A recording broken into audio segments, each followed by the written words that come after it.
Bonjour très chers internautes, c'est avec un réel plaisir que je me tiens encore une fois de plus devant vous pour aborder un nouveau numéro sur notre chaîne parlant relativement du mariage et de la polygamie, puisque le tout dernier numéro que nous avons abordé sur la question, c'était un sujet interrogatif. J'ai vu comment vous avez réagi et j'ai pris aussi en considération certains de vos écrits en privé, ainsi de suite. Et pour cela, je suis dans l'obligation alors de donner suite à cette question.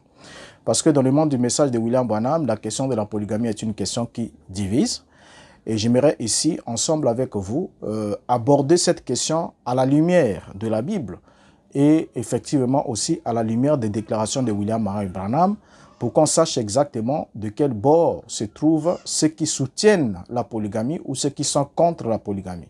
Parce qu'en parlant du sujet où William Branham a dit dans le 6e sceau, la question que sa femme Médal avait posée, la question qui était celle de savoir laquelle de deux sera sa femme une fois qu'il sera au ciel. Nous avons développé la question et il est ressorti qu'il y avait une gamme de confusion dans la réponse qu'avait donnée William Branham. Mais ici, nous allons cette fois-ci, pour les quelques minutes que nous allons passer ensemble, ça nous prendra sûrement quelques bonnes minutes, mais c'est une question assez importante, donc ça nous prendra le temps que cela prendra, sûrement en 2 numéros ou 3 numéros, ça dépendra toutefois aussi de vos réactions. Nous allons alors aborder la question de la polygamie, donc la vision de Branham sur la polygamie. Alors, il est nécessaire que nous puissions faire la lumière sur cette confusion qui règne à propos de la polygamie, qui est considérée par les uns dans le monde du message comme étant un péché, c'est-à-dire une transgression de la loi, parce que le péché est défini comme étant une transgression de la loi divine, ou encore par d'autres comme étant une volonté parfaite de Dieu. Donc la polygamie telle qu'elle est pratiquée aujourd'hui, pour les uns, c'est le péché, pour les autres, c'est la volonté parfaite. Alors, nous aimerons ici ensemble avec vous regarder le propos de William Branham, puisque ceux qui sont pour la polygamie comme contre la polygamie, dans le message de William Branham, s'appuient des déclarations de ce dernier, s'appuient de sa position, s'appuient de ses enseignements pour prendre les positions qu'ils sont en train de prendre. Alors, prenons soin d'exposer ensemble avec vous quelques citations tirées des brochures de William Branham graduellement, que nous allons regarder graduellement, pour voir lequel des deux groupes avait saisi la pensée de Branham sur la polygamie.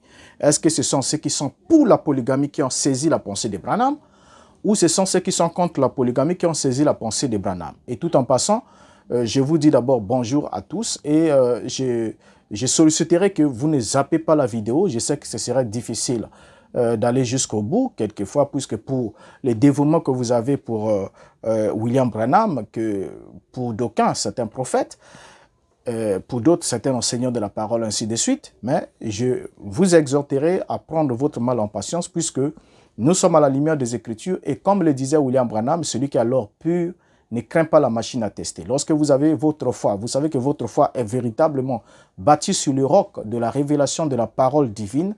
Vous n'allez pas craindre les vents, quelle que soit leur intensité, parce que vous êtes sûr du fondement sur lequel vous vous tenez. Alors, si vous commencez à avoir déjà peur d'écouter ou de suivre une vidéo parce que Mbota est en train de dire le contraire ou encore est en train de dire les choses qui dérangeraient notre foi, en ce moment-là, vous n'avez pas une foi qui est bâtie sur le roc, une foi qui est bâtie sur des éléments solides, une foi qui peut être démontrée par la vérité.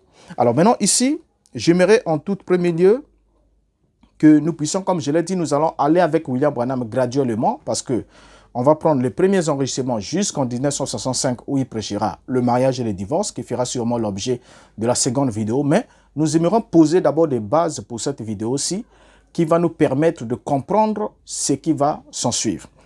Alors, on va commencer ici avec William Branham dans l'année 1956. Très tôt, à l'aube même de son ministère, William Branham va donner son point de vue concernant la question de la polygamie. Il va le déclarer dans le message intitulé « Les surnaturels » soit ou « L'atmosphère spirituelle », prêché le 29 janvier 1956. Prenons le paragraphe 47 qui est affiché et lisons-les ensemble pour l'entrée de jeu. Lisons. L'autre jour, en parlant de la polygamie à quelqu'un, j'ai dit que la nation dans l'ensemble serait meilleure si elle pratiquait la polygamie. Elle le serait.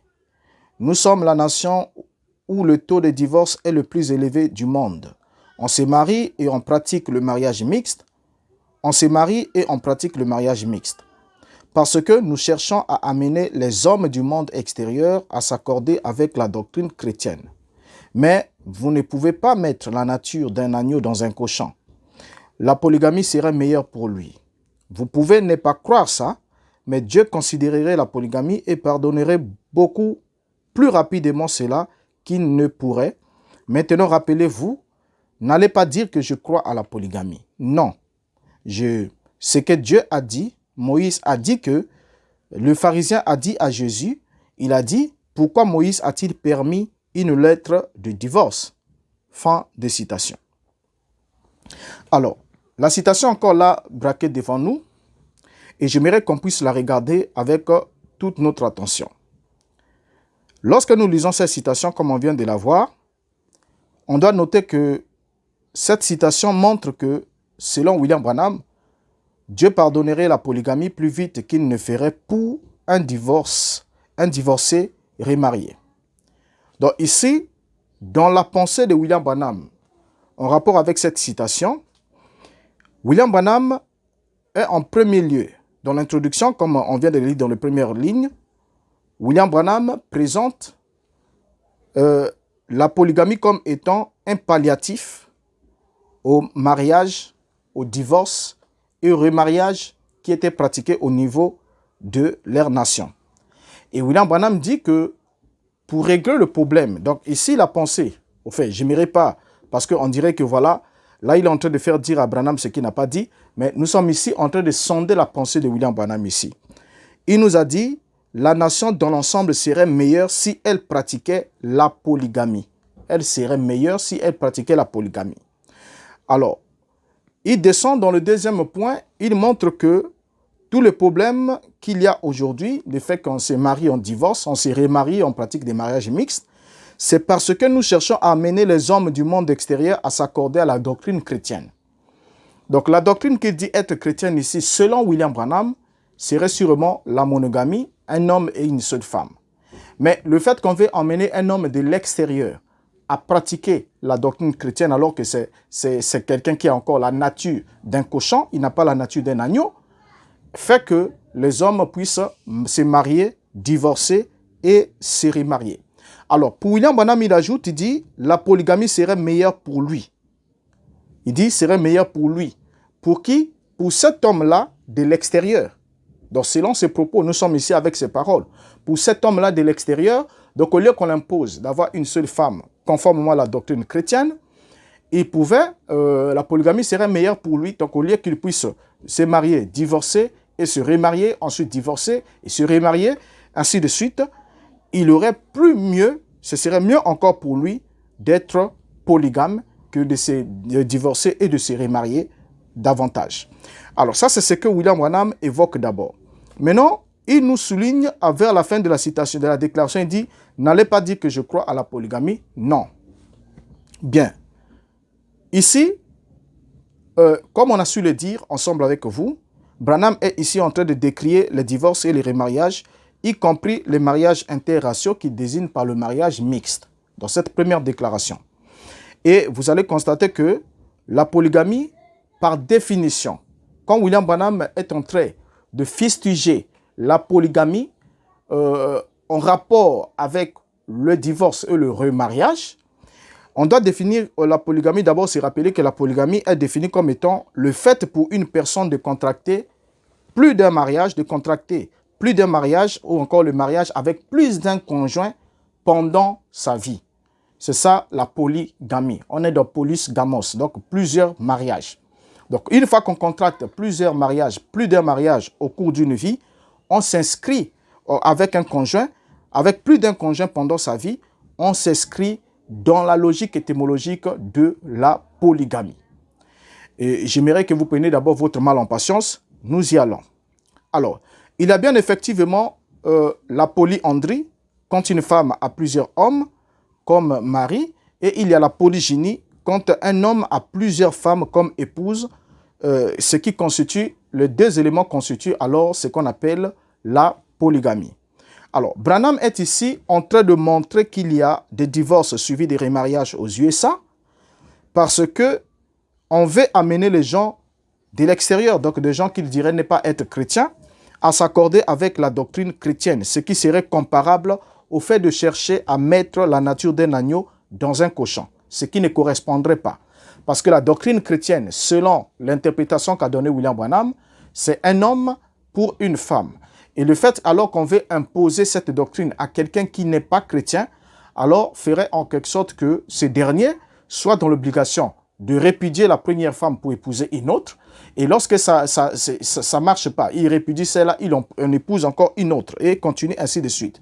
C'est que William Branham définit comme étant la nature d'un cochon en 1956. Là, nous sommes dans l'entrée des jeux, juste au début de ce premier point de vue concernant cette question de la polygamie. Alors, il souligne que la polygamie serait meilleure pour lui, c'est-à-dire pour cet homme qu'il compare à un cochon.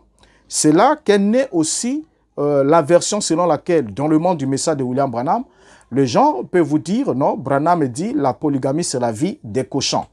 Alors, la polygamie c'est la vie des cochons. Pour ceux qui sont anti-polygamie, ils prennent cette citation à partir de là pour dire la polygamie est la vie des cochons, tout en ne suivant pas, en ne voyant pas les incidences que cela peut apporter au niveau de la parole, parce qu'une déclaration, quand elle est vraie, elle doit être vraie sur toute la ligne, c'est-à-dire tous ceux qui ont été polygames, que ce soit à cette époque comme à l'époque biblique, seraient alors désignés par des cochons.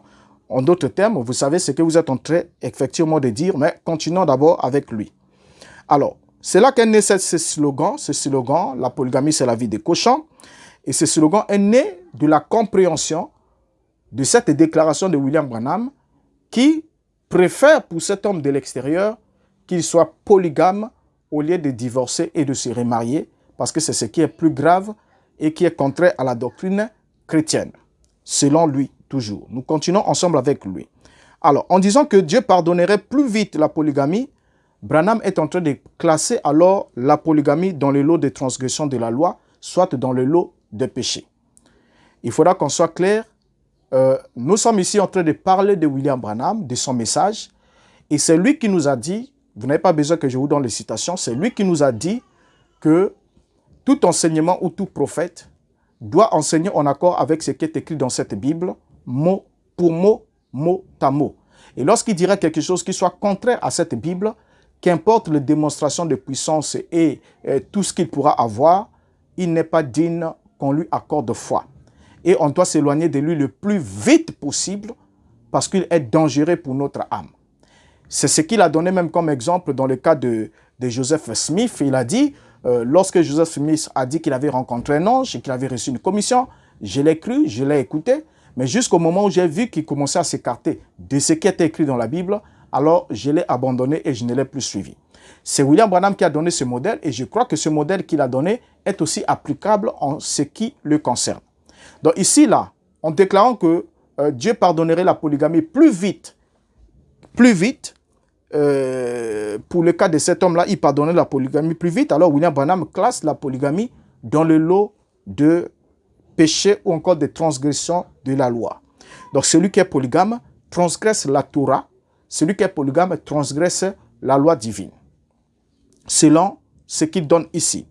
Alors, il termine par une mise en garde, il termine la citation ici que nous avons lue par une mise en garde en disant « N'allez pas dire que je crois à la polygamie, non. » Il dit « N'allez pas dire que je crois à la polygamie, non. » Le fait que je préfère pour cet homme de l'extérieur la polygamie au fait de divorcer, de se remarier, qui est défini comme étant une vie de cochon, ne fait pas de moi un croyant à la polygamie. Donc, William Branham s'est défini, il montre sa position dès l'entrée des jeux. N'allez pas dire que je crois à la polygamie, non. Là, nous sommes en 1956. Alors, selon cette affirmation, on peut alors se rendre compte que Branham ne croyait pas à la polygamie. Donc, si on se limite uniquement à cette déclaration, l'unique déclaration que nous venons de lire en 1956, William Branham ne croyait pas à la polygamie. Là, nous sommes tout à fait d'accord avec vous. Donc, de 1956 jusqu'à ce qu'on va avancer avec lui, nous allons voir si William Branham va garder les deux pieds sur cette position ou s'il va commencer à emboîter une autre position ou qu'est-ce qu'il va alors nous apporter.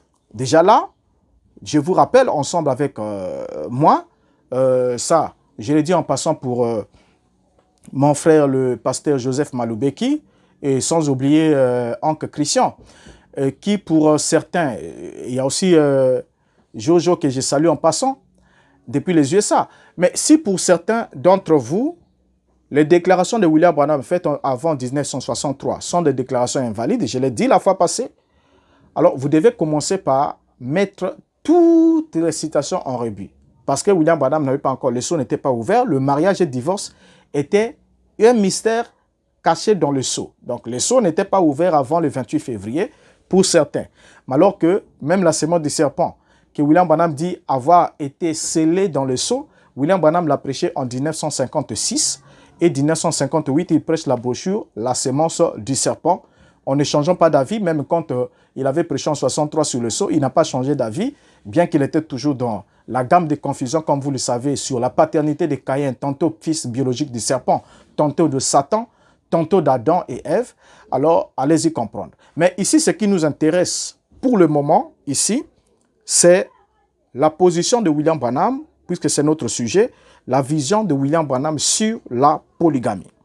On doit d'abord noter, avant de continuer avec William Branham, ensemble, un élément important qui va nous rafraîchir d'abord la mémoire, pour que nous voyons si nous demeurons dans la ligne de la parole ou si nous allons à l'extérieur, en dehors de ce qui est écrit. Parce que ici, ça permettra aussi à certains qui se poseront des fois la question de savoir, bon, mais quel est le point de vue que le docteur Mbouta donne sur cette question. Je n'aimerais pas donner un point de vue personnel, mais j'aimerais qu'ensemble avec vous, sur l'éclairage avec les Écritures, que nous puissions avoir un point de vue qui convient à la parole et voir aussi examiner celui de William Branham jusqu'à la fin pour qu'on se rende compte effectivement lesquels de deux groupes, ceux qui sont pour la polygamie dans le message de William Branham et ceux qui sont contre la polygamie dans le message de William Branham, lesquels de deux groupes se tient exactement dans le message de William Branham, sur la vision de William Branham sur cette question, et lequel des deux se tient effectivement, si la vision de William Branham sur la question est aussi en ligne parfaite, en droiture parfaite avec la parole. On doit d'abord noter ensemble avec vous, avant de continuer, que l'Occident, on doit les rappeler, réprouve la polygamie, bien qu'ils connaissent une augmentation du nombre de divorces et de remariages, qui est une forme de polygamie qu'on appellerait une polygamie sérielle. Une polygamie sérielle, c'est une polygamie qui consiste à épouser plus d'un mariage, à contracter plus d'un mariage pendant une vie, mais tout en rompant avec le précédent. Donc, les États-Unis, comme les sociétés occidentales, éprouvent plus, c'est-à-dire ils n'acceptent pas que vous puissiez vivre en même temps avec deux conjoints, plus d'un conjoint, donc c'est ce qu'ils appellent polygamie, mais ils pratiquent en quelque sorte la polygamie sérielle ou séquentielle, sérielle, c'est-à-dire vous épousez, vous pouvez divorcer, vous pouvez vous remarier autant de fois que vous voulez, même si vous voulez le faire 50 fois avec 50 femmes, mais pourvu que vous rompez d'abord le premier. Donc vous soyez d'abord en divorce avec la première pour prendre une seconde, et vous divorcez avec la seconde pour prendre une troisième, ainsi de suite. Mais c'est une forme quand même de polygamie, et on l'appelle polygamie sérielle. Alors, notons ensemble avec vous que les enjeux bibliques concernant la polygamie étaient bien définis. Il y avait des raisons pour lesquelles la polygamie était pratiquée autant à l'époque de la Bible et est pratiquée encore aujourd'hui dans certaines sociétés. La toute première raison qui apparaît la moins forte, c'était la nécessité d'abord d'avoir des enfants qui devaient constituer le lignage parental, puisque nous étions à une époque où le culte des ancêtres était pratiqué. Alors, si une femme était stérile, selon l'idéologie qui existait dans cette époque, comme dans beaucoup d'écritures aussi aujourd'hui, la stérilité a toujours été attribuée à une femme. Était en quelque sorte considérée toujours féminine et non masculine. La stérilité masculine, bien qu'elle existe, mais elle est quand même elle est rare, mais c'est plutôt la stérilité féminine qui était plus abondante. Alors, à cette époque-là biblique, une fois qu'on épousait une femme et qu'on se rendait compte que la femme était stérile, puisqu'il y avait une exigence de continuité du lignage, alors on épousait une seconde femme. Je pèse bien les mots, on épousait une seconde femme, soit une deuxième femme. D'une façon générale, la pluralité des femmes était la plus sûre garantie pour un homme d'avoir un lignage et pour celui qui se livrait à des activités agro-pastorales, donc il pouvait être berger comme agriculteur, ça lui permettrait d'avoir une postérité mâle et surtout que la famille était patriarcale, ça lui permettrait alors de tenir ses activités, donc que ce soit au niveau des champs comme au niveau de l'élevage. Celui qui n'avait pas de fils était vraiment un homme malheureux. Donc d'abord pour ces besoins-là, la polygamie était alors pratiquée pour cette raison en premier lieu, pour conserver ou encore garantir le lignage ou la nécessité des lignages pour perpétrer le culte des ancêtres. C'est même ce qui a justifié la loi du Lévirat qui était aussi l'une des lois dans les Écritures qui validait ou encore qui ouvrait la brèche à la polygynie. Alors, on peut lire ça dans Deutéronome chapitre 25, le verset 5 à 6, où la Bible nous dit « Lorsque des frères demeureront ensemble et que l'un d'eux mourra sans laisser de fils, la femme du défunt ne se mariera point en dehors avec un étranger, mais son beau-frère ira vers elle, la prendra pour femme et l'épousera comme beau-frère.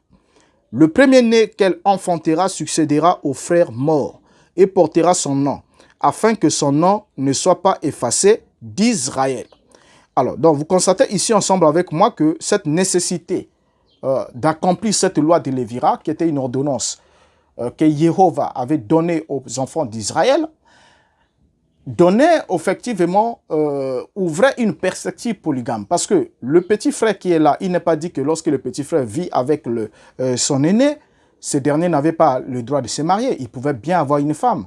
Mais si l'aîné mourait sans laisser de progéniture, le frère cadet devrait prendre la belle-sœur comme épouse. Donc il avait aussi une possibilité. Il pouvait prendre comme il pouvait refuser. Nous connaissons la suite. Quand il refusait, comment cela s'est passé? Donc il y avait déjà cette possibilité-là. Donc on ne lui disait pas que s'il n'était pas marié, il pouvait alors la prendre. Non. Quel que soit son statut, même s'il avait déjà une femme, il devait prendre celle-là. Il ne péchait pas lorsqu'il prenait celle-là pour susciter une postérité à son frère.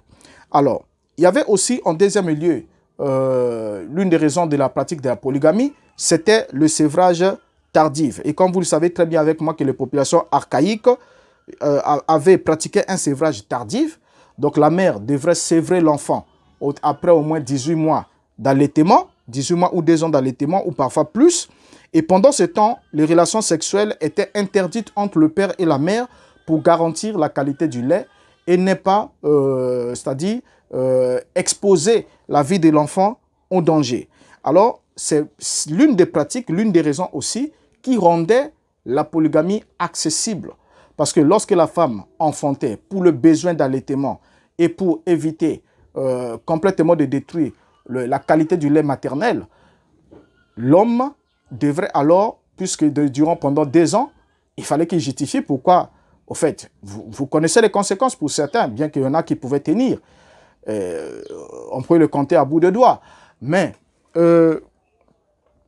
l'homme alors, ce qui justifiait alors le fait que l'homme puisse alors se permettre d'entrer dans la polygynie pour garantir une meilleure santé et pouvoir aussi espacer les naissances de leurs enfants. Donc, ils n'avaient pas tout ce que nous avons aujourd'hui comme connaissance, ainsi de suite. Donc, pendant les 2 ans, la femme allaitait l'enfant, l'homme ne s'approchait pas de lui et la laissait dans cet état. Mais cet homme pouvait avoir d'autres besoins et c'est à ce moment-là que devait intervenir alors la polygamie. Et c'était l'une des raisons, bien sûr, à cette époque-là. Et ce qui ferait qu'aujourd'hui, si on veut transposer ces faits, il serait pratiquement difficile qu'aujourd'hui, parce que la vie rurale, à cette époque, avec la vie rurale, la vie archaïque et tout, c'était des besoins de complémentarité. L'homme faisait cela pour compléter certains manquements, ainsi de suite. Mais aujourd'hui, les rapports peuvent être autres. Et l'une des raisons aussi, c'est pour des raisons économiques, comme je l'ai dit un peu plus haut, que plus l'homme avait, puisque les hommes à cette époque-là avaient des femmes qui les aidaient dans la bergerie comme dans les travaux des champs, et plus une femme avait une progéniture, surtout des préférences mâles, puisque cette famille pouvait avoir des garanties sociales et économiques, parce que cela leur permettrait d'avoir une main-d'œuvre qu'on ne devait pas payer, mais une main-d'œuvre qui devait faire rentrer la richesse au niveau de la famille. Alors, plus on avait d'enfants, alors cela nécessitait automatiquement qu'on puisse avoir plus d'une femme. Donc, en d'autres termes, une deuxième pouvait être ajoutée. C'était l'une des raisons pour les sociétés qui pratiquaient la polygamie, les sociétés, en d'autres termes, d'activités agro-pastorales. Alors, aujourd'hui, quand on vient par exemple au niveau des villes, la polygamie coûterait davantage qu'elle n'y rapporterait. Par rapport à ce que, aux aspirations qu'il y avait à cette époque-là, aujourd'hui, elle coûterait plus qu'elle n'y rapporterait, parce que vous aurez à gérer le prestige ainsi des social et autres. Bien, chacun saura comment alors se situer. Mais nous sommes ici à la lumière des Écritures. C'est juste un bref aperçu avant de continuer avec William Branham, parce qu'il nous a dit, retenons-le, que Dieu pardonnerait la polygamie plus qu'elle ne le ferait, plus rapidement donc que les autres faits. C'est-à-dire, Dieu pardonnerait la polygamie par rapport au divorce et remariage. C'est le point de vue que William Branham nous donne depuis 1956.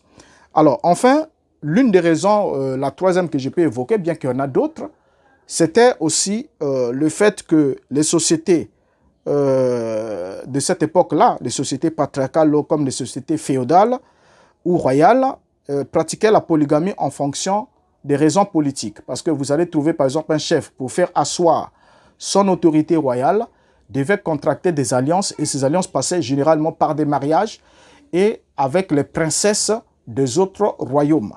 Et c'est ce qui justifiait qu'un chef, par exemple, devrait épouser la fille de tel roi, la fille de ceci, et c'est même ce qui justifie, on trouve c'est quand même dans la vie, par exemple, de Salomon, qui a épousé la princesse, la fille du roi d'Égypte, ainsi que d'autres princesses qu'il prenait.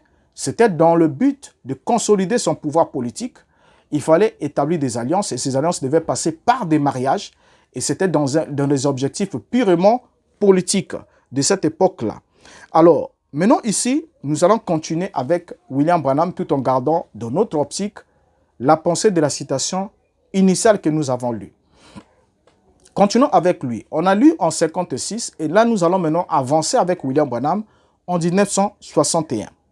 Que va-t-il nous dire dans la prédication Abraham restauré?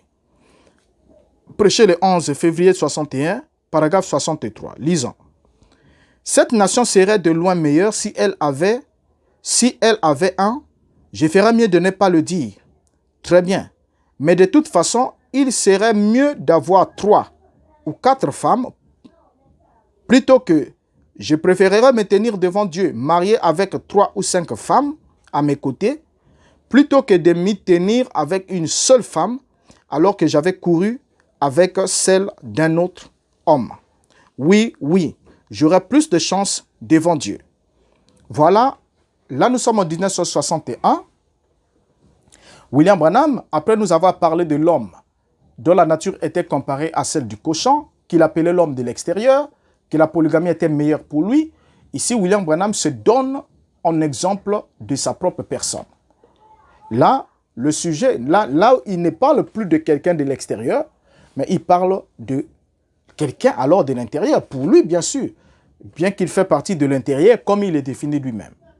Regardons la citation. Il nous dit, cette nation serait de loin meilleure si elle avait, je ferais mieux de ne pas le dire.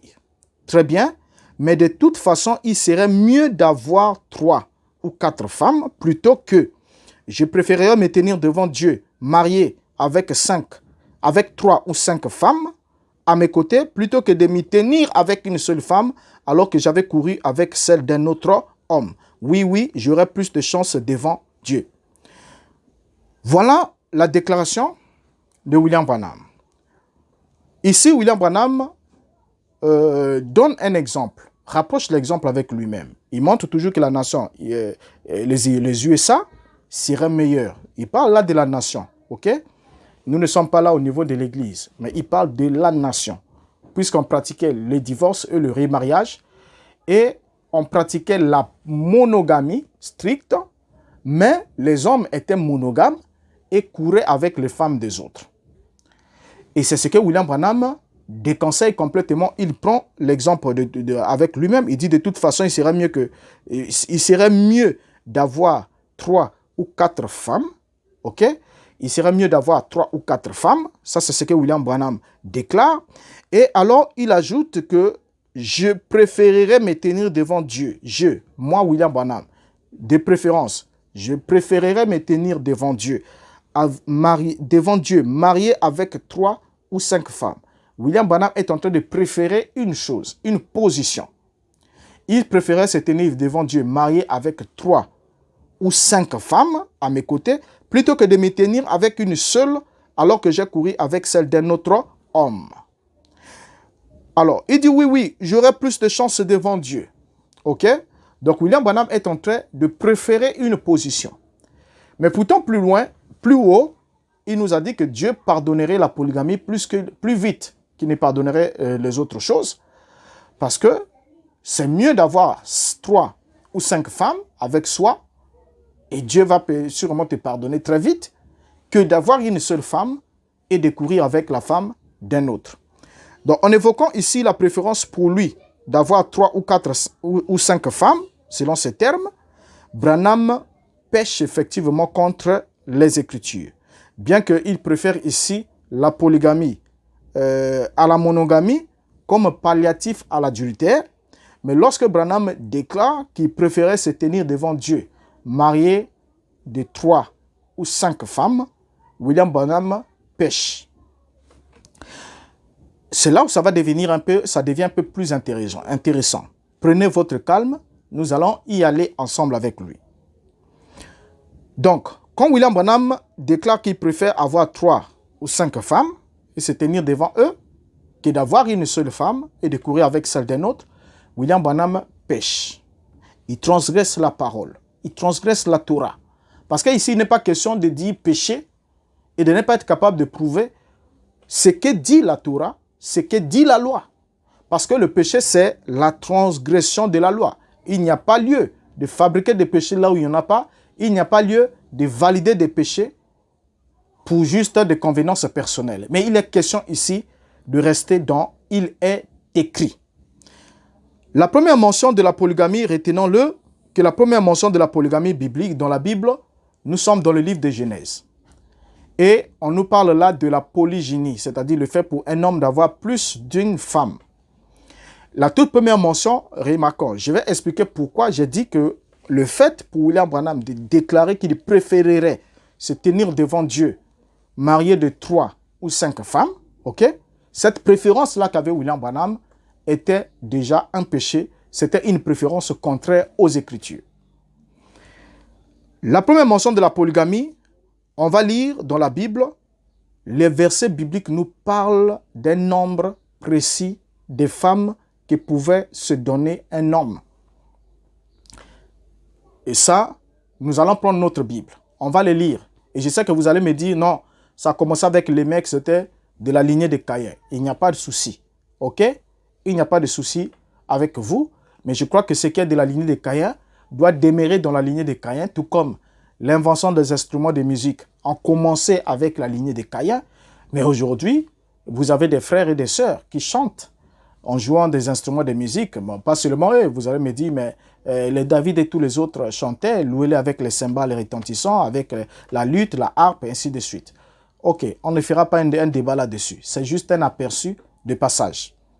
Donc, pour vous dire que ces motifs-là ne tiennent pas du tout debout. Et continuons ensemble avec vous. La Bible dit dans Genèse chapitre 4, le verset 19. Les mecs prirent 2 femmes.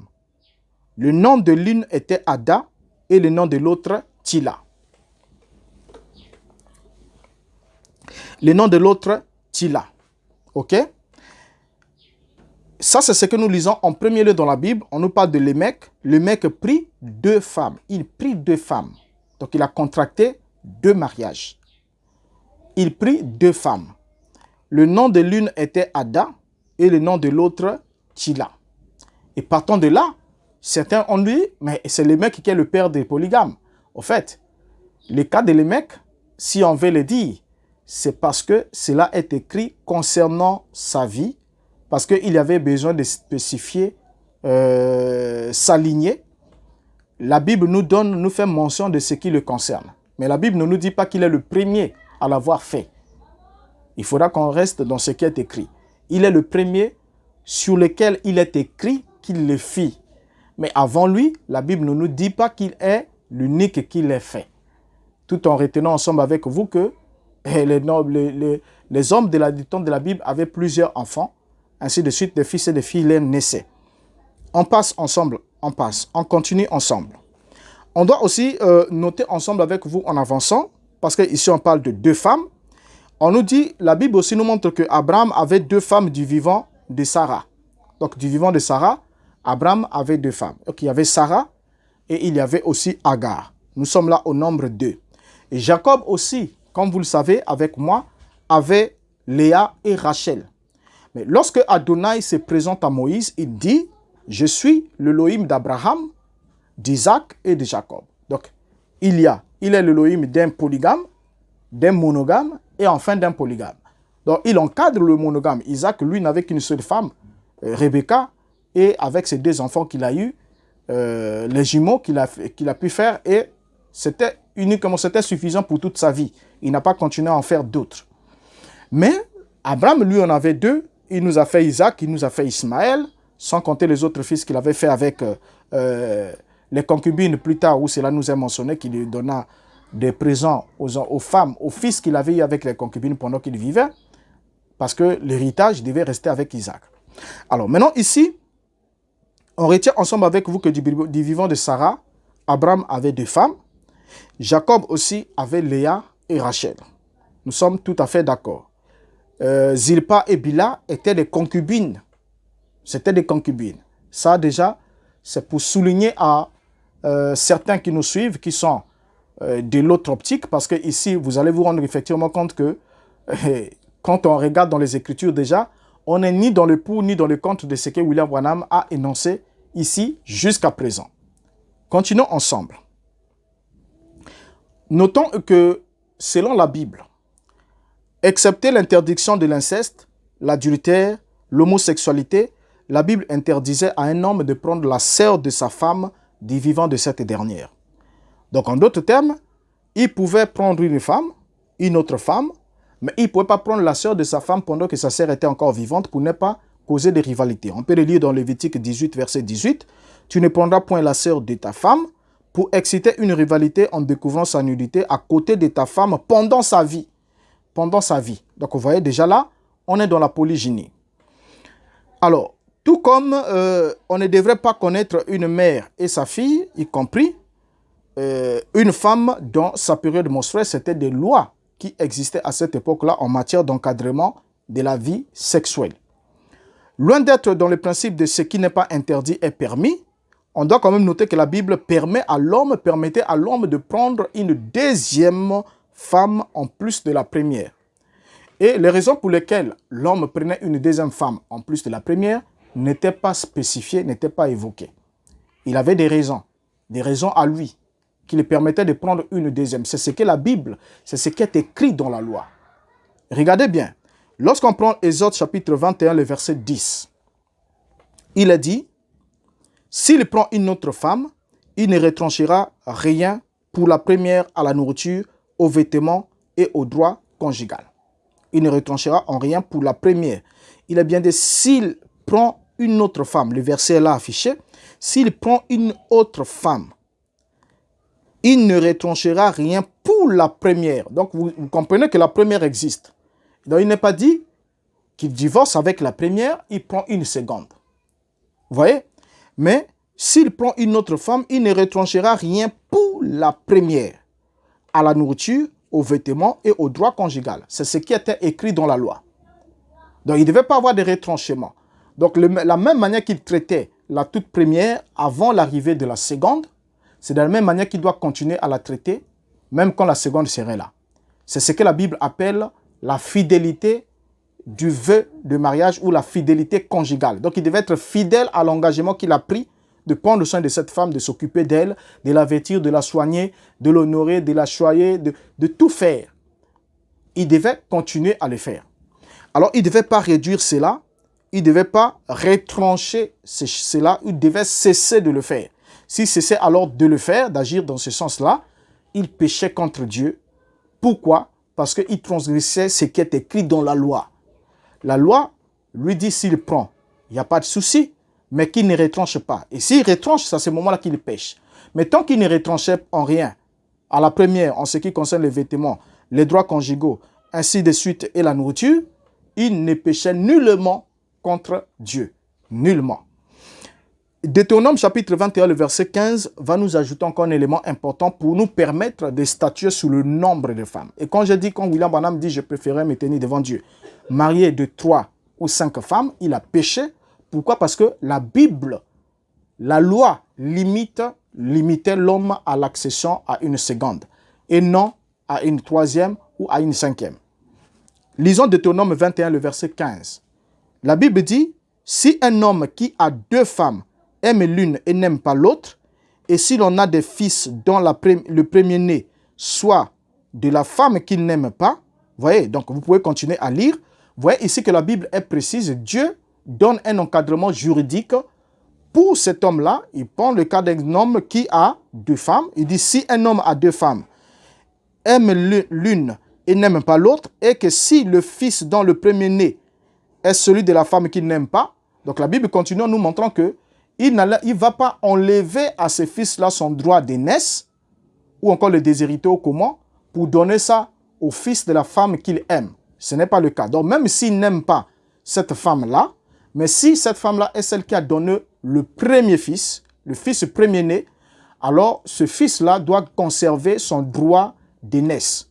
Donc il ne devait pas enlever cela pour donner ailleurs. Donc vous voyez ici que la Bible, ici, jusqu'ici, dans les textes où la Bible encadre la vie conjugale, la Bible limitait l'homme à l'accession au chiffre 2. Donc, il n'allait pas au-delà du chiffre 2 parce que vous n'allez pas trouver ces versets-là. S'il faut rester dans ce qui est écrit dans la loi, vous allez voir qu'on parle ici de la deuxième. On ne parle pas de la troisième, quatrième, cinquième, ainsi de suite. Tout en soulignant un élément important qu'on doit retenir ensemble avec vous, nous voyons ensuite que dans la Bible, on va prendre l'exemple des hommes comme Elkana. Elkana, qui va se marier avec Anne et Pénina. Pour une raison ou une autre, il avait une femme et il en a ajouté une, comme nous avons dit un peu plus haut, que pour les besoins des lignages, il pouvait avoir Anne. Bon, on ne sait pas avec laquelle des deux il avait commencé, mais s'il avait Anne et que Anne, se rendant compte que Anne était stérile et ne lui apportait pas d'enfant, pour les besoins des lignages, il avait alors le droit de prendre une deuxième, Pénina. Il a commencé à avoir des enfants tout en conservant la première. Donc, il n'y avait pas le droit de dire que voilà, comme elle ne conçoit pas, je dois la répudier pour épouser une autre. C'est ce que Adonai n'avait pas prescrit, était opposé à ça dans les Écritures. Alors maintenant, ici, on voit que Elkana, par exemple, avait pris 2 femmes. Là, il est resté dans les normes de l'Écriture. Et même le roi David, parce que dans le cas d'Elkana, on lit dans 1 Samuel chapitre 1er, le verset 2, il est dit, au sujet d'Elkana, il dit, il avait 2 femmes, dont l'une s'appelait Anne et l'autre Pénina. Pénina avait des enfants, mais Anne n'en avait point. Donc vous voyez que le nom de Anne est cité en premier lieu. Celle qui n'avait point d'enfants est citée en premier lieu.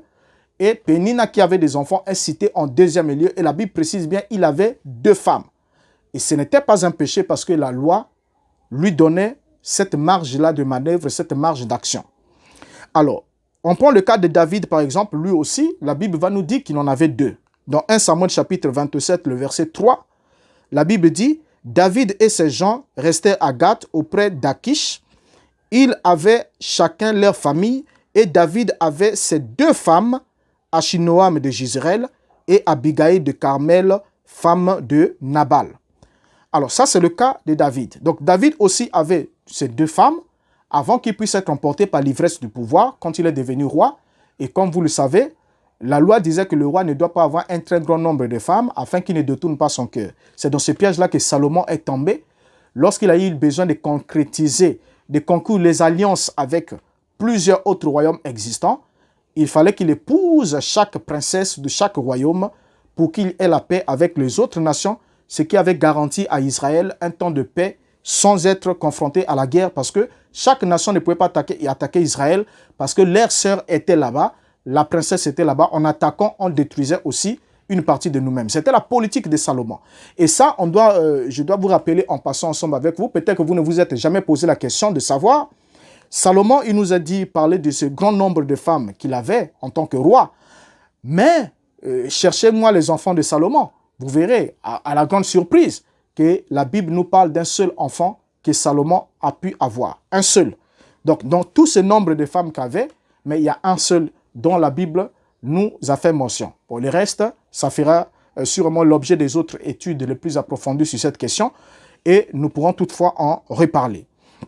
Alors, donc déjà ici, on voit que David en avait deux avant qu'il soit emporté par l'ivresse du pouvoir. Dans 1 Chronique chapitre 4, le verset 5, la Bible nous dit « Achur, père de Tekoa, eut deux femmes, Eléa et Nara. » Dans 2 Chroniques chapitre 24, le verset 3, il nous a dit « Jéhojada prit pour Joas deux femmes, et Joas engendra des fils et des filles. » Alors, même Jéhovah lui-même, l'Adonai d'Israël, utilise aussi la métaphore de deux femmes parlant de la Samarie et Jérusalem, s'illustrant lui-même comme étant l'époux, parlant de la Samarie et de Jérusalem, il emploie la métaphore de deux femmes. Il dit, dans Ézéchiel chapitre 23, le verset 2, c'est Dieu lui-même qui se désigne comme étant le mari, mais le mari qui avait combien? Deux femmes. Il dit, Ézéchiel 23, verset 2, « Fils de l'homme, il y avait deux femmes, filles d'une même mère. » Continuez à lire la suite, vous verrez comment il parlera que la première, Oloa et puis Olalaba, c'était Samarie et Jérusalem, ces deux villes qui étaient mariées à lui, et comment elles se sont prostituées avec les étrangers et autres. C'est une métaphore. Donc Jéhovah, dans sa métaphore de mariage, de relation avec le peuple d'Israël, il s'illustre comme étant un époux qui avait deux femmes. Alors, on continue encore, juste ici pour démontrer jusqu'ici que la déclaration de William Branham selon laquelle il préférait se tenir devant Dieu, marié de 3 ou 5 femmes, est un péché. Donc c'est une transgression de la loi. C'est une transgression de la Torah. Vous voyez? Que Dieu pardonnerait cela plus vite qu'il ne le ferait pour le fait d'avoir une seule femme et de courir avec une autre. Ça, il a transgressé la parole. Et ce qui nous permet aussi de comprendre ici ensemble avec vous comment ceux qui sont en train de se livrer à ce qu'ils appellent polygamie excessive, désordonnée, abusive, sont complètement dans le faux et sont en désaccord avec ce que dit la parole. Donc quand la parole dit, s'il prend une autre femme, il ne retranchera rien pour la première. Donc quand on est avec la première, ça veut dire il y a la seconde, la Bible limite à 2. Voilà la limite biblique. Et si vous voulez aller à l'excès, comme certains le font aujourd'hui, qui font de ça une doctrine principale, alors que vous n'avez pas les mêmes raisons qu'ils avaient, ni les mêmes motifs qu'ils avaient, mais vous voulez en faire de ça un problème principal, alors vous êtes en train de justifier juste votre nature. Alors, continuons à lire ensemble. Comme je l'ai dit, ici nous avons démontré avec les Écritures bibliques que la Bible encadrait la polygynie jusqu'à 2. Donc, un homme pouvait en avoir 2, pas plus de 2. Quand il va à plus de 2, là, il est dans l'ivresse. Et dans les cas où nous avons cité dans la Bible, il n'y a eu que 2 cas que nous connaissons à la lumière des Écritures. Le cas de David qui, quand il est devenu roi, s'est ajouté des femmes dans le besoin de consolidation d'alliance et s'est ajouté aussi la femme de la veuve de Uri. Nous connaissons l'épisode, comment cela s'est passé. Et comment Salomon, le grand nombre qu'il a eu à voir, ont détourné son cœur et ont emmené l'idolâtrie en Israël au point où son royaume a été divisé après sa mort. Donc suite à son péché, dû au grand nombre de femmes qu'il avait pris et surtout, pas le nombre, surtout des femmes étrangères. Et ça, c'était l'ivresse du pouvoir parce qu'il n'y avait aucune instruction de la Torah qui encadrait cela. Et en plus de ça, il est dit dans la parole que le roi ne doit pas avoir un grand nombre de femmes. C'était interdit dans la loi. Donc, en agissant tel qu'ils ont eu à agir, ils ont transgressé ce qui était donné comme instruction au niveau des Écritures. Ça, c'est Dieu seul qui en a les juges, qui sait comment traiter avec eux. Mais là, nous sommes dans le domaine royal. Nous sommes avec des rois étant ivres du pouvoir. Alors, maintenant, continuons. Lorsqu'on regarde ici dans la bénédiction nuptiale de Ruth et Boaz, cette bénédiction nuptiale contenait une formule de mariage. Excusez-moi. Contenait une formule de mariage. Et la formule de mariage qui était consacrée ou encore qui était citée, mentionnée en Israël dans la bénédiction nuptiale de Ruth, contenait une formule bigamique. Et on peut lire dans Ruth chapitre 4, le verset 11. Il est dit, « Tout le peuple qui était à la porte et les anciens dirent, nous en sommes témoins, que Jéhovah rende la femme qui entre dans ta maison semblable à Rachel et à Léa, qui toutes les deux ont bâti la maison d'Israël. Manifeste ta force dans Ephrata et fais-toi un nom dans Bethléem. » Donc vous voyez que la formule de consécration du mariage c'était une formule bigamique. Donc on demande à Dieu de rendre la maison de Boaz semblable à la maison de Rachel et Léa. Donc bien que Ruth était là, mais qu'on rende cette maison semblable à la maison de Rachel et Léa. En d'autres termes, il pouvait rester avec sa Léa, qui était Ruth, tout comme il pouvait s'ajouter une Rachel. Donc sa maison devait être semblable à la maison de ces deux. La Bible dit que toutes les deux ont bâti la maison d'Israël. C'est une maison unique, celle d'Israël, mais elle a été bâtie par deux femmes. Donc on n'est pas allé au-delà. Vous voyez? Voilà ce qui était écrit, voilà ce qui dit la parole sur le mariage plural. Donc l'homme pouvait s'ajouter une deuxième. Là nous sommes dans les textes bibliques. L'homme pouvait s'ajouter une seconde, mais pas une troisième, quatrième, cinquième, vingtième, cinquantième, divorcer avec une, épouser une autre, ainsi de suite, quelle que soit la forme de polygamie que vous pouvez pratiquer. Parce que ce qui est marrant dans cette affaire, qu'on arrivera ensemble avec vous, mais continuez encore, nous sommes là avec William Branham d'abord, parce qu'on ne veut pas sortir du cadre que nous sommes en train de donner en ce moment. Vous allez me dire, pour certains, non, mais pasteur, jusqu'ici, tout ce que vous avez lu là, c'est bien que vous nous démontrez qu'il y avait droit jusqu'à deux, seulement deux, mais là, c'est l'Ancien Testament, hein, parce que certains aiment ça. Quand on est dans ces sujets-là, on dit non, ça c'était l'Ancien Testament. Et ceux qui disent même que c'était l'Ancien Testament, lorsqu'ils prélèvent la dîme, on leur demande où est-ce que vous trouvez les passages bibliques qui vous dit qu'on doit payer la dîme la dîme, ils vont vous lire Malachie. Ils vont vous lire Malachie 10, Malachie 3:10, ils vont vous lire Deutéronome, Lévitique, ainsi de suite. Et là, c'est bon, ça passe. Et pour les femmes qui ne doivent pas porter les vêtements d'hommes, on va vous lire Deutéronome. Là, c'est bon, ça passe. Pour interdire l'homosexualité et tout, on va vous lire Lévitique 18. C'est bon, ça passe. Et Exode, ainsi de suite. Mais quand il est question de certaines questions qui fâchent, on dit non, ça c'était l'ancien. Alors, continuons ensemble avec vous. En fait, même dans le Nouveau Testament nous donne aussi les indices de bigamie. Je dis bien, le Nouveau Testament nous donne les indices de bigamie. On va prendre juste un seul verset. On ne va pas continuer avec les restes quand Paul dit que l'évêque soit marié d'une seule femme. Parce qu'il ne pouvait pas donner une instruction comme ça. Il devait simplement dire que chaque homme est une seule femme. Okay? Mais s'il donne cette prescription, cette règle uniquement pour l'évêque, c'est que la polygamie, la bigamie en d'autres termes, ou la polygynie était active puisque c'était la même société et la loi sociétale n'avait pas changé. Elle demeurait la même.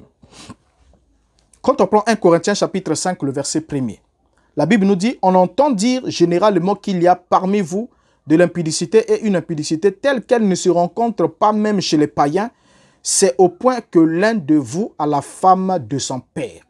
Là, c'est l'apôtre Paul qui s'adresse aux Corinthiens. Il y avait l'un d'entre eux, les Corinthiens, qui avait la femme de son père. Ok? Qui avait pris la femme de son père. Notez bien que le vocable « femme de son père » n'est attribuable qu'à l'autre femme du père pendant le vivant de la mère. Donc, ce n'est que, quand on dit « femme du père », ce vocable-là est attribuable à l'autre femme de votre père pendant le vivant de votre mère. Alors, si la mère du fils était déjà décédée, cette femme du père serait désignée par mère. C'est ce que la Bible donne comme règle. Vous pouvez le vérifier à tous les endroits possibles. Vous ne direz pas le contraire. On peut le vérifier dans la Bible comme dans l'histoire. Vous allez le voir. Que le vocable, lorsque la Bible parle de la femme du père, le vocable femme du père était attribuable seulement à l'autre femme du père du vivant de la mère du fils.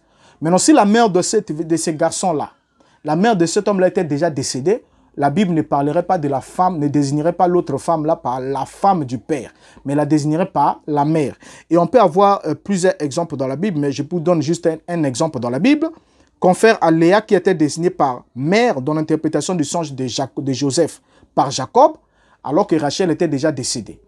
Quand Jacob dit, donc voudrais-tu dire que moi, le soleil et ta mère, la lune, ainsi que tes frères les étoiles, nous allons nous positionner devant toi. Il a dit ta mère. Et la seule qui était désignée par ta mère, c'était Léa qui était en vie. Vous voyez, ce n'était pas la femme du père, mais c'était la mère. Pourquoi? Parce que Rachel était déjà de l'autre côté, était déjà décédée. Et on peut le lire dans Genèse 37, le verset 10. Alors, donc, si on continue ici, avant qu'on puisse terminer pour cette première partie, j'aimerais qu'on continue avec William Branham. Ça, c'était juste une fenêtre, une parenthèse pour montrer que la préférence de William Branham d'avoir 3 ou 5 femmes et se tenir devant Dieu avec elles était un péché, c'est-à-dire une transgression de la loi, tout autant que ceux qui prennent 3 ou 4, 5, 6 femmes aujourd'hui pour des raisons quelconques qu'ils évoquent, sont aussi en train de transgresser la loi. Ils sont en train de transgresser ce que disent les Écritures et ils sont en train de vivre dans le péché et dans l'iniquité. Ça, c'est clair et c'est dit. Ce n'est pas moi qui le dis, mais c'est la Bible qui le dit.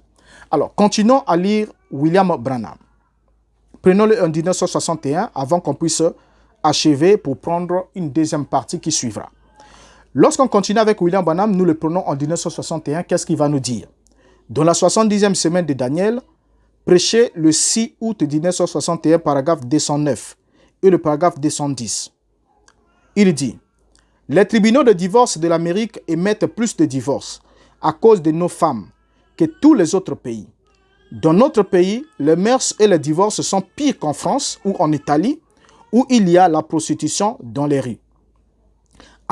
Mais elles, ce sont des prostituées. Chez nous, ce sont des femmes mariées qui essaient de vivre avec plusieurs hommes et plusieurs hommes mariés qui essaient de vivre avec d'autres femmes.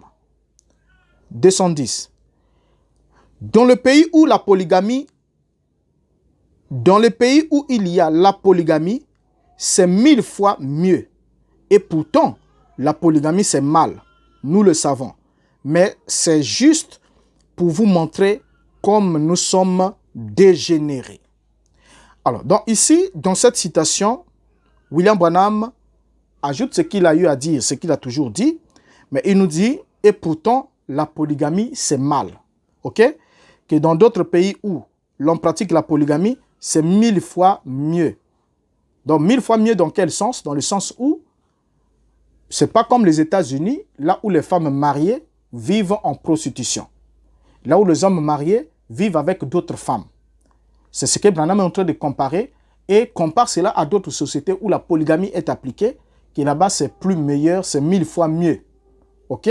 Tout en fustigeant toujours le fait que les tribunaux de divorce sont les plus élevés aux États-Unis que dans toute autre nation sur la terre.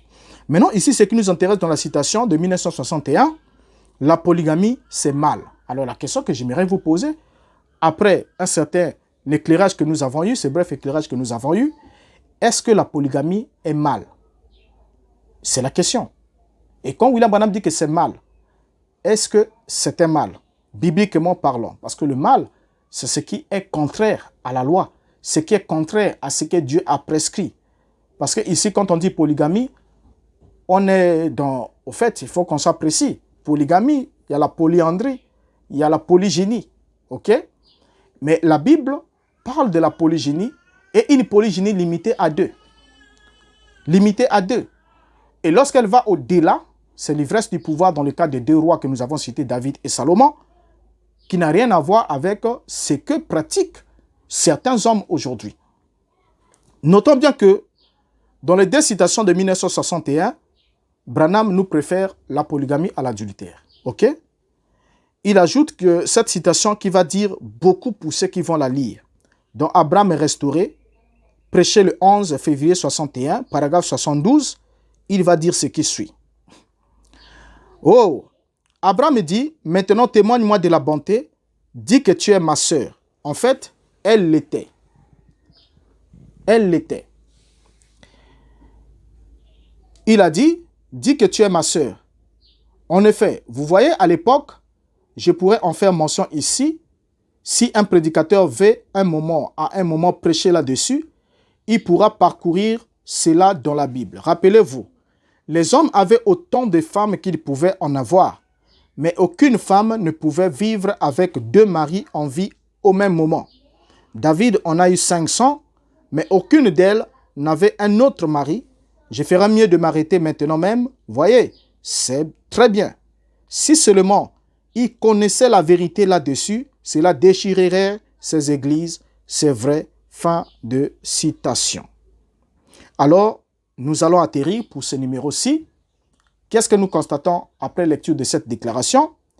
William Branham nous dit que si un prédicateur veut prêcher là-dessus, il pourra parcourir cela dans la Bible. OK? Et Branham ajoute, rappelez-vous, les hommes avaient autant de femmes qu'ils pouvaient en avoir. Est-ce que c'est vrai? Faux. C'est faux. On vient de le lire ensemble avec vous. Les hommes n'avaient pas autant de femmes qu'ils voulaient avoir. C'est faux. Voilà. C'est archi faux, mon cher Pierre Casse. C'est faux. Mon cher Aquilas, c'est faux. C'est faux. C'est faux. Quand William Branham dit que les hommes, on peut parcourir la Bible, les hommes avaient autant de femmes qu'ils pouvaient en avoir, donc selon leurs possibilités. C'est faux. C'est un mensonge. Ça, il faut l'accepter. Là, Branham ment contre la parole. On vient de lire dans la parole, les hommes avaient le droit d'en avoir plus d'une, c'est-à-dire une deuxième ou une autre femme en plus de la première. C'est là où la Bible se limite. Vous voyez? Vous n'allez pas prendre l'exemple, non, voilà, Jacob en avait combien? Non. Jacob, il est bien dit qu'il avait deux femmes, Rachel et Léa, et il avait les concubines. Lorsqu'on parle de ces femmes de façon mélangée, c'était les femmes de Jacob, mais lorsqu'on veut parler de ces femmes de façon individuelle, on dit Ruben alla coucha avec la concubine de son père. C'est clair. Alors, donc déjà ici, on pourra toutefois revenir sur cette question. C'est une question importante. Donc déjà, quand Branham dit que les hommes avaient autant le droit d'avoir autant de femmes qu'ils pouvaient, c'est déjà faux. Ça, c'est faux. Et il dit, si seulement ils connaissaient la vérité là-dessus, cela déchirerait les églises. Quelle est la vérité que si les gens connaissaient sur cette question, cela devait déchirer les églises? Là, il est déjà en train de nous glisser quelque chose entre les lignes. On n'est plus avec sa pensée initiale de 1956, où la polygamie était, pour ceux qui ont conclu très vite, la vie des cochons. Mais ici déjà, William Branham commence à modérer son langage. N'est-ce pas? Il commence à modérer son langage. Alors, ce qui est encore plus criant dans cette affaire, c'est quoi? Le fait que William Branham nous déclare que David avait 500 femmes, c'est aussi un mensonge contre la Bible. Prenez votre Bible, ouvrez-la, trouvez-nous les versets de ces 500 femmes de David et mettez-les en commentaire. Mais sinon, c'est un mensonge. Ce n'est pas un lapsus, parce que partout où William Branham parle du nombre de femmes de David, il parle de 500 femmes. Il a lu dans quelle Bible, dans quelle écriture, alors qu'il a dit qu'on peut parcourir la Bible. C'est dans quelle Bible c'est écrit que David avait 500 femmes? Mais quand vous vérifiez, David, la Bible ne parle que de 8 femmes qu'a eu David.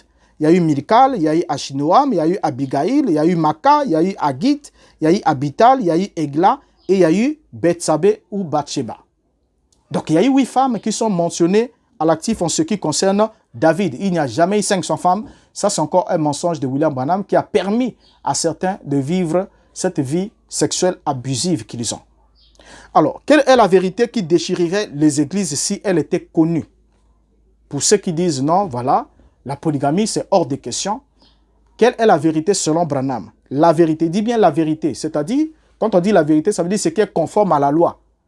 Parce qu'il n'y a qu'une seule vérité, c'est la parole du Père. Yeshua dit dans Jean 17, il dit, Père, sanctifie-les par ta vérité, ta parole est la vérité. Donc, la vérité qui doit être connue ici, qui peut déchirer les églises, c'était laquelle? Qu'est-ce qu'on doit enseigner en rapport avec le mariage qui pouvait déchirer les églises, qui est en conformité avec la loi divine? C'est là la question qu'on pose à ceux qui sont dans l'autre extrême, dans l'autre bord. C'est-à-dire qu'ils disent, c'est hors de question, une deuxième faux, ainsi de suite. C'est la vie des cochons, c'est du diable, ainsi de suite, et tout. Et ça fait des débats entre les deux. Vous voyez? Alors, en 1962, il annonce l'impact du mariage et des divorces en disant que cela démolirait chaque église et que les deux avis qui étaient opposés sur le point de vue ecclésiastique sur cette question étaient totalement fausses. Et c'est là qu'on va arrêter ensemble avec vous avec cette citation de William Branham en 1962. Il dit dans La parole parlée est la sémence originelle, prêché le 18 mars 62, première partie, paragraphe 170, ce qui suit. Si seulement la vérité sur mariage et divorce était apportée dans la lumière de la parole, cela démolirait chaque église dans cette ville ou dans n'importe quelle autre cité qui essaierait de revenir là-dessus. Ils sont faux des deux côtés. Je peux prouver cela par la Bible. Les deux sont faux. Bon, si oui ou non, un homme doit faire ceci ou cela, ou une femme faire ceci ou cela, je ne vais pas le dire, car j'ai maintenant causé assez de confusion parmi eux. Voyez-vous, Jésus a dit, laissez-le. Si un aveugle conduit un aveugle, pourquoi cela? Il ferait simplement des histoires à ce sujet. Il ne le croirait pas. S'il était né pour la vie éternelle, il croirait la parole. C'est vrai. S'ils ne le font pas, Dieu se manifestera lui-même à eux. S'ils ne le croient pas, eh bien, ils ne croiront pas. C'est tout. Fin de citation. Voilà la dernière citation de ce numéro-ci. Nous sommes là en 1962. Nous sommes à l'aube de 1963, c'est-à-dire de l'ouverture de Sceaux. William Branham nous annonce déjà ici les couleurs en nous disant que si la vérité sur le mariage et le divorce a été apportée dans la lumière de la parole, cela démolirait chaque église dans cette ville ou de n'importe quelle autre qui essaierait de revenir là-dessus. Et cette vérité, c'est laquelle? C'est ce que nous allons découvrir selon d'abord son point de vue et nous allons comparer cela avec la vérité de la vérité qui est la Bible. Alors, c'est le rendez-vous que nous allons nous donner. Nous sommes là en 1962. Et Branham ajoute qu'il ne veut pas parler de cette question parce que j'ai maintenant causé assez de confusion parmi eux. Donc Branham lui-même, il déclare dans cette citation-ci, j'ai maintenant causé assez de confusion parmi eux. Donc assez de confusion parmi les deux groupes ecclésiastiques. L'une des groupes qui dit que l'homme peut, l'homme ne peut pas, la femme, ceci, cela, l'un de deux, et tout ça. Il n'a pas encore spécifié la pensée. Il déclare lui-même, il dit, j'ai maintenant causé assez de confusion parmi eux. Voilà. Il dit, je ne vais pas le dire, j'ai maintenant causé assez de confusion parmi eux. Donc, Branham reconnaît que dans tout ce qu'il a dit concernant la question du mariage et de la polygamie, il a semé assez de confusion. Donc, retenons ensemble avec vous, jusqu'en 1962, la conclusion de la pensée de William Branham sur le mariage polygamique, sur le mariage et le divorce, c'est que tout ce qu'il a eu à dire, il a déjà causé assez de confusion. Donc, il a mis les gens tellement dans la confusion qu'on doit attendre que les Sceaux s'ouvrent en 1963, Sceaux qu'il a plagié chez Clarence Larkin, bien évidemment, et qu'à partir en 1965, il nous prêcherait alors le mariage et le divorce, tout en passant par l'année 64, où il va poser les jalons. C'est le rendez-vous que nous donnons pour le prochain numéro, où nous parlerons du mariage et du divorce. Dans les détails, prenons la pensée de William Branham de l'ouverture de Sceaux jusqu'en 1965, et nous verrons exactement si l'autre école qui va dans l'autre extrémité a raison ou sur l'autre a tort, ou si le point de vue de William Branham qu'il a eu enseigné en 65 avant que lui-même ne parte est biblique ou pas. Nous allons faire l'examen ensemble avec vous à la lumière des Écritures et nous verrons lequel des deux camps a raison. Ou si tous les deux ont tort. Mais effectivement, nous reviendrons ensemble avec vous pour vous prouver à la lumière des Écritures que aussi longtemps que la Bible interviendra pour trancher de la question, on verra et on aura un bon éclairage sur cette question. Alors, jusqu'à ce qu'on se retrouve au prochain numéro, ma prière est que Dieu vous garde. Si vous avez aimé la vidéo, même si vous êtes croyant du message de William Branham, mais si vous avez aimé, ne manquez pas de cliquer sur like, abonnez-vous sur la chaîne si ce n'est pas encore fait, partagez le lien aux autres pour les pousser aussi à réfléchir ensemble, parce que vous ne serez pas jugé par le message de William Branham, mais vous serez jugé par la loi divine, parce que c'est elle qui est la seule norme qui définit le péché. Lorsqu'on se retrouve devant la barre de justice, on est jugé à la lumière des textes qui réglementent une république, une nation. Et la loi du royaume, c'est celle-là que vous la connaissez. Et quand vous allez à l'encontre de cette loi, qu'importe vos sentiments, vos motivations, vous serez condamné et rejeté comme pécheur. Alors, on a compris pour ce premier numéro, la préférence de William Branham à la polygamie, à avoir 3 ou 5 femmes, est fausse. Nous l'avons démontré à la lumière des Écritures que la Bible encadre jusqu'à une deuxième et la Bible nous l'a prouvé. Nous attendons vos réactions en commentaire. Jusqu'à là, ma prière, jusqu'à la prochaine rencontre, ma prière, que Dieu vous garde. Je vous dis au revoir.